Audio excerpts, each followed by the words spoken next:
Hey Rockstars, Lidshaw coming to you from NAMM 2020. I'm standing here with Dave Tyler at the Avid booth. How are you, Dave? Nice to meet you. I'm very well, thank you. Good. So, Dave, we had a question from one of our subscribers. I mean, one of our audience, who I like to refer to as the Rockstars. Peter Bisonette asked if we could find out more information about the Avid S1 Absolutely. with meters on the iPad, and I suspect I might have more questions after that, but would you like to show us what's new with this? Sure. Okay, so this is the S1. It's a new product, just started shipping towards the end of last year. So you can see, actually we've got 3 S1s here and a dock, but these are all joined together.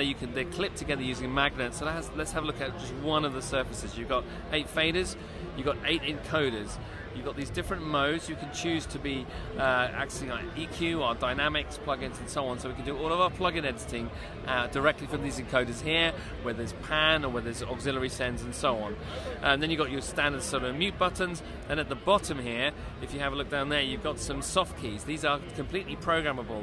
So out of the box, they come with your keyboard modifiers, but you can choose them to be whatever you like. So whatever commands you use most, you can create macros. Whatever you want to do, you can set these to mirror that, and therefore make your Pro Tools workflow slicker. Are we doing macros in Pro Tools now? Oh yeah. So we've been doing that a while. So with the U-Control application, you can actually chain together UConn commands. So if you have maybe like an editing operation, maybe like a cut, copy, paste, moving one track to another, you could write a macro for that and just trigger it off from a keyboard shortcut and from one of these keys on the surface. Very cool. Yeah. So now, let's see. So what do we answer the question about the meters? Let's talk about the meters. Yeah. So you got.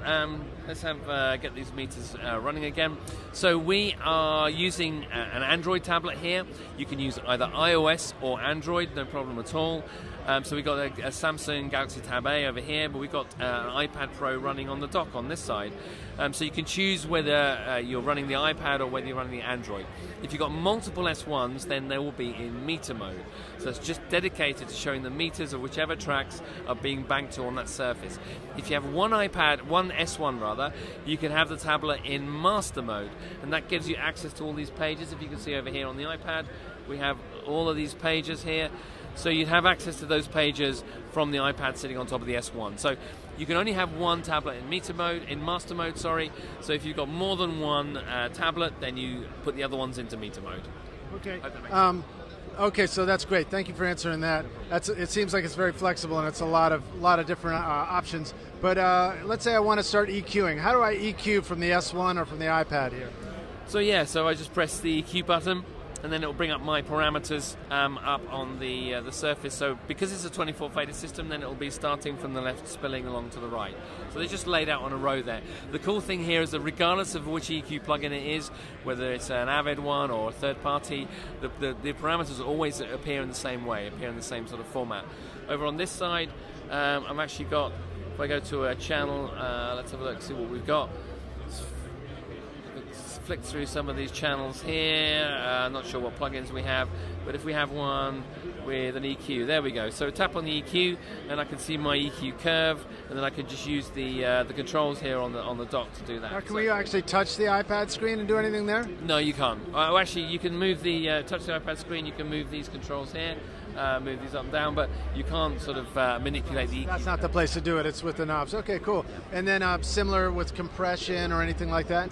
Yes, exactly right. So you press dynamics and all your dynamics parameters come up, and again they're laid out in a standard way so that you can use muscle memory. You know that your threshold is always in the same place, your ratio is always in the same place, etc. That's so critical when you don't have to keep looking at stuff while you're working. Yeah. Awesome. And then what do we want to know anything about price points or where the Rockstars can go find this if they're interested in getting one? Absolutely, yeah. So find them from your local Avid dealer. It's going to be $1,300 for the S1, $1,000 for the dock. Okay. And of course, as I say, the tablet is an extra, so you don't actually have to use it with a tablet, but you just have to factor that into the price as well. Okay, groovy. Rockstars, if you have more questions, drop a comment into the video, and then we'll see if we can find Dave and get the answer for you. Thanks, Dave. No problem at all. Nice to meet you. All right, cheers. Thanks for watching, Rockstars. We'll see you guys in the next one.